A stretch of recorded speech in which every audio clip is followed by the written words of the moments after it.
जो फिर से बोलो। इंसान को कहता है कि तू वो करता है जो तू चाहता है, मगर होता वह है जो मैं चाहता हूँ। तो तू वो कर जो मैं चाहता हूँ, तो होगा वह जो तू चाहता है। नहीं, वो गलत सूत्र है। स्वामी जी खुला रहने दो ना, खुला रहने दो। नहीं नहीं आएगा बंदर, इतने बंदर बैठे अंदर आएगा ही नहीं, वो भीड़ में आते ही नहीं है।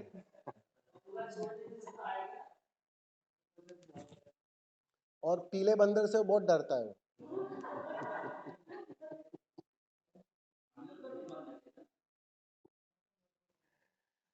सूत्र में थोड़ी नहीं खामी है। नहीं, वो जिसने भी बनाया है उस समझदार व्यक्ति ने बनाया है, और समझदार व्यक्ति सूत्र नहीं बना सकता। अनुभवी व्यक्ति से सूत्र बन सकते हैं, वो बात अलग है। क्या कहा? जो तू वो करता है जो तू चाहता है। चाहता है। अब तुम क्या, तू जो चाहता है, तू चाहता मतलब कौन? मन चाहता है। तू का मतलब ही इतना है। तुम्हारा मन जो चाहता है वो तुम मांगते हो, वो तुम करने लगते हो, वो तुम उपलब्ध करने की कोशिश करते हो। और परमात्मा कहता है कि जो मैं चाहता हूं वो तू कर। वही ना। पहली बात तो परमात्मा कभी चाह नहीं सकता, उसके पास मन नहीं है। उनका कहने का तात्पर्य यह है, वो जब परमात्मा कह रहा है उसका अर्थ यह है कि ये जो अस्तित्वगत जो नियम है, वो नियम के विपरीत तू मांग रहा है। तू उस नियम में या तो बह, उसमें अपनी समझदारी जोड़ मत। ये तू चाहना बंद कर। कृष्ण ने गीता में यही तो समझाया कि अर्जुन इस भ्रांति में मत रहना कि तू मार देगा या बचा देगा। ये दोनों में से एक भी कृत्य तेरे हाथ में नहीं। वो तो मैं कर रहा हूं। वो मैं मतलब कौन? कृष्ण अपनी बात नहीं कर रहे हो। वो मैं मतलब ये अस्तित्वगत का वो सिंबल थे। परमात्मा का मतलब एक कृष्ण के रूप में हम देखते हैं उसे। लेकिन वो बोल उस समय कृष्ण नहीं बोल रहा है, वो यशोदानंदन नहीं बोल रहे, उसके माध्यम से कोई और बोल रहा है, कोई उससे बुलवा रहा है। इसलिए तो हम कहते हैं ना, गीता उतरी, कोई और बुलवा रहा है। जब वो अर्जुन को वही तो कह रहे थे कि तू इस भ्रांति में मत रहे कि तू कुछ कर सकता है या तू कुछ बदल सकता है। ना जीवन तेरे हाथ में है, ना मृत्यु में तेरे हाथ में। इसलिए इस भ्रांति में मत रहना कि इस शोक में पड़ेगा कि इन सबको मार के मुझे पाप लगेगा, दोष लगेगा। फिर भी वो मरने वाले हैं, क्योंकि मैं उसे मारूंगा। मैं अर्थात समय, मैं मारूंगा, मैं मिटाऊंगा। तो वो अस्तित्व जब कुछ भी करता है ना, तो हम सिर्फ निमित्त होते हैं। बस उसे वही निमित्त की शिक्षा दी पूरी गीता के अंदर। तो इसमें भी वो वही कहना चाह रहे हैं कि जब तक तुम करता हो, तुम बदलना चाहते हो, तुम चाहते हो, वो चीज बन ना पाएगी, क्योंकि वो तुम्हारे मन की उपज है, वो तुम्हारे अहंकार की उपज है। मैं जो चाहता हूं वो होगा, वो कर तू। वो मैं चाहने का मतलब, वो जो अस्तित्व की ऊर्जा का जो फ्लो आ रहा है, उसमें तो सहभागी हो सकता है। उसमें बह, मेरे साथ बह। अभी युद्ध होने वाला है, ये सब मिटने वाले हैं। तू निमित्त बन जा, तू बदलने के चक्कर में मत पड़ना। समझ में आ रहा है ना? वो उसी अर्थों में, उसी संदर्भ में कहा कि यहां हम अपनी समझ, अपनी सोच जोड़ देते, इंटरफियर करते। और जितना हम इंटरफियर करते हैं उतना हम उस प्रभु से वंचित रह जाते, उसकी ऊर्जा से वंचित रह जाते। परमात्मा कहता है भाई तू समझदार है, तू ही संभाल ले सब। फिर उसके तरफ से जो अस्तित्वगत सपोर्ट चाहिए ना, वो बंद हो जाता है। वो अपने द्वार बंद कर लेता है कि भैया यहां तो कोई इंटेलिजेंट आ गया है, समझदार, करने दो, उसे जैसा करना है करने दो। वो तो जब तुम समर्पित होते हो, तुम झुकते हो, भाई मेरी समझ में तो कुछ नहीं आ रहा, तू ही समझता है, तब बात बनती। फिर अहंकार और मन के बचने का कोई उपाय नहीं। सारा उपद्रव एक ही है, तुम्हारे पास मन है और ये जन्मों जन्मों से है, और उसकी आदत बहुत गहरी है, बहुत गहरी, तुम्हारे अपने नाम अपने पहचान से भी गहरी है। क्योंकि ये मन तो पिछले जन्मों से चल रहा है, पिछले जन्म में कुछ और नाम था और पहचान थी, इस बार कोई और नाम है और पहचान है। या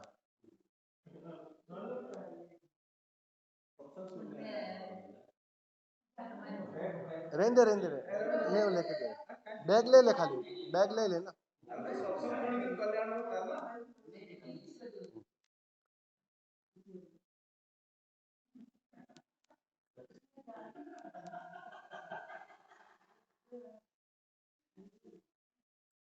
तो ये पहचान तो हर बार बदलते रहती है, तो वो उतनी गहरी नहीं है, लेकिन तुम्हारा जो मन है वो जन्मों जन्मों से चला, और जब तक वो है तुम चैन से जी ना सको, तुम उस तृप्ति को अनुभव कर ना सकोगे। तुम क्या समझते हो, इस मन को लेके तुम महल में चले जाओ, वह महल कारावास हो जाएगा, बिल्कुल कारावास हो जाएगा। इसी मन को लेकर गए ना तुम, लेकिन इसी मन को छोड़कर तुम कारावास में चले जाओ, वो महल में परिवर्तित हो जाए। मन के कारण है सब उपद्रव, और वो जन्मों जन्मों का साथी है।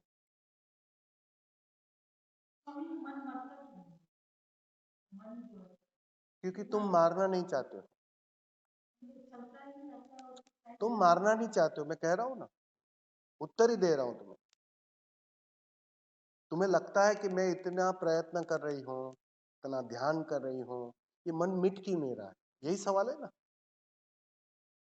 क्योंकि तुम नहीं चाह रहे हो मन मिटे। अब ये द्वंद साथ साथ चलता है, साधक समझ नहीं पाता है। मैंने कहा ना, मन के साथ जन्मों जन्मों की आदत है। अब इतना पुराना साथी ऐसे कैसे छोड़ दे? थोड़ी तो दोस्ती हमारे में भी है। स्वामी जी, आप बुद्ध पुरुष है, आपका मन होता है, बुद्ध पुरुष का मन होता है क्या? बुद्ध जैसे हमारा हम आम आदमी गुपचुप खाने का मन होता है, सिनेमा देखने का मन होता है, कहीं घूमने, आप बुद्ध एनलाइटन पर्सन का मन होता है। पहले मन का अर्थ समझ लेना। बुद्ध पुरुष का मतलब ही है जो अमनी अवस्था में प्रवेश करते हैं। मन का पहले मतलब समझना है। तुम मन का अर्थ क्या समझते हो, पहले वो क्लियर कर लो। मन का अर्थ मान्यता, मांग। जब तक कोई मांग है मन बचा रहेगा। आप पूछे ना कि मन मिट क्यों नहीं रहा है, क्योंकि मांग भरी है अंदर।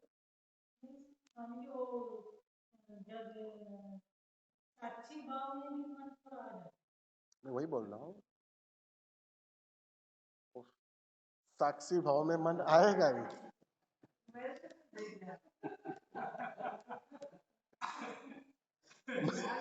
मन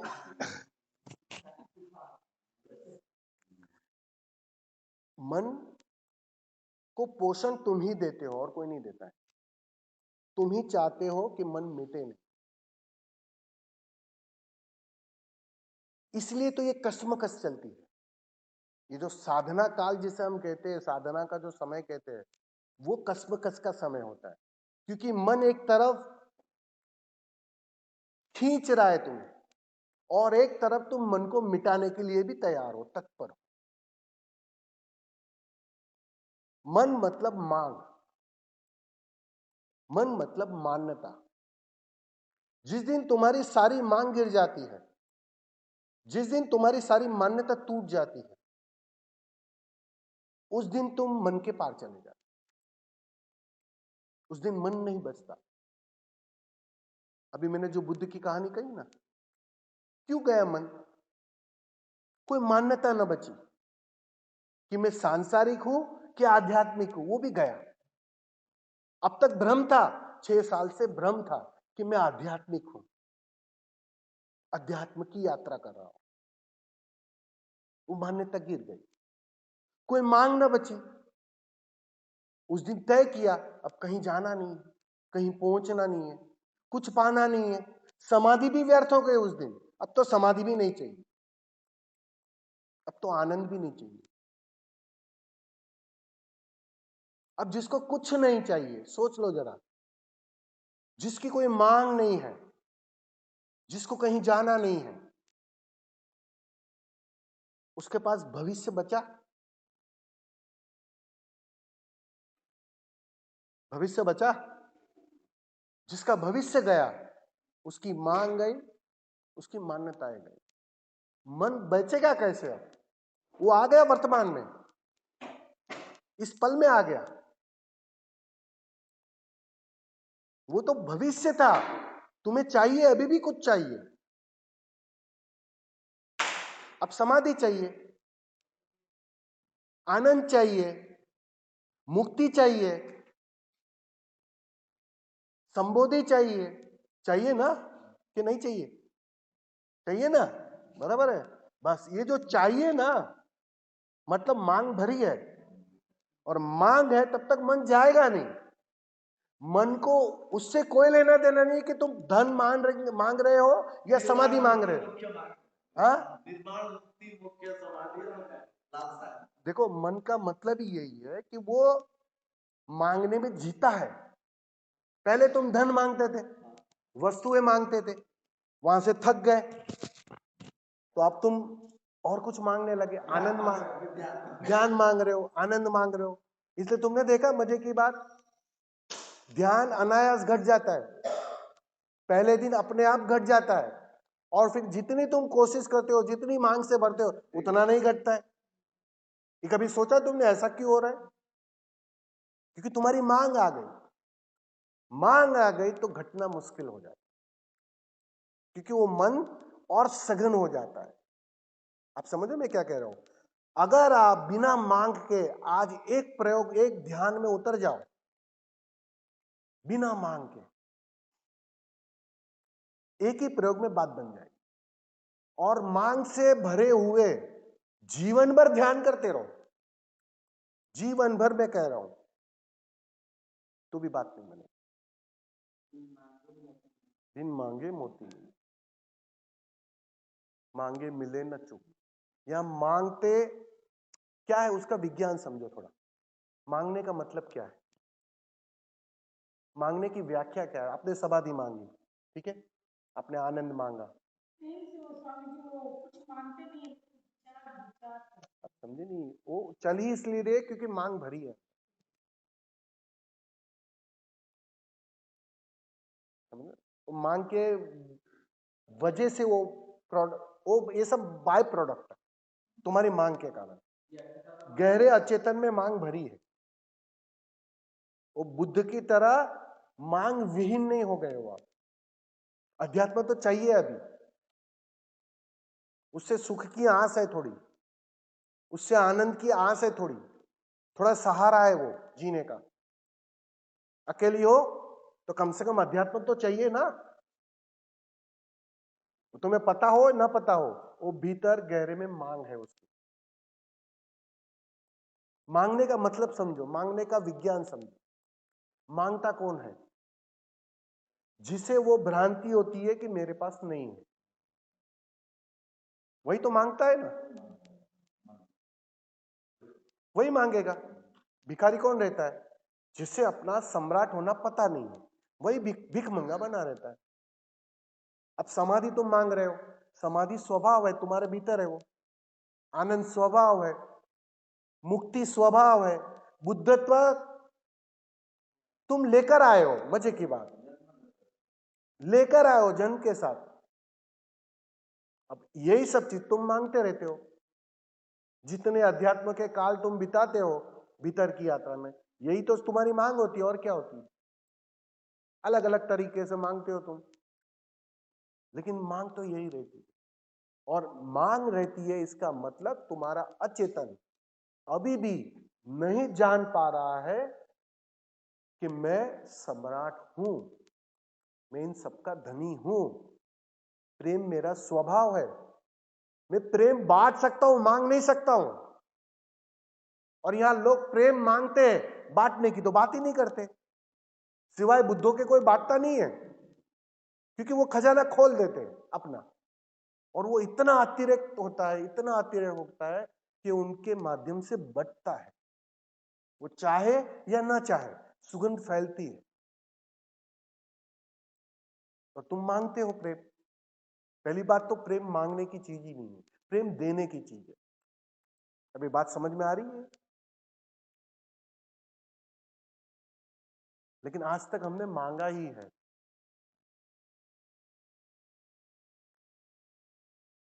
क्योंकि हमें अपने भीतर के उस खजाने का पता नहीं। बस इतनी सी बात है। सारी साधना यही है कि तुम कौन हो उसे जान लो। जिस दिन तुम्हें समझ में आ जाएगी, अनुभव में आ जाएगी, बुद्ध को उस रात वो अनुभव में आ गया, अरे मैं तो सम्राटों का सम्राट हूं और मैं बुद्धित्व को मांग रहा था। हंसते सारे बुद्ध, घटना घटती है तो हंसते हैं पहले, कि जिस चीज को जीवन भर में साथ ले लेकर चल रहा था, उसी चीज की खोज में लगा था। जेब में पड़ी थी, कोहिनूर जेब में पड़ा था, और जीवन भर उसको खोज रहा था।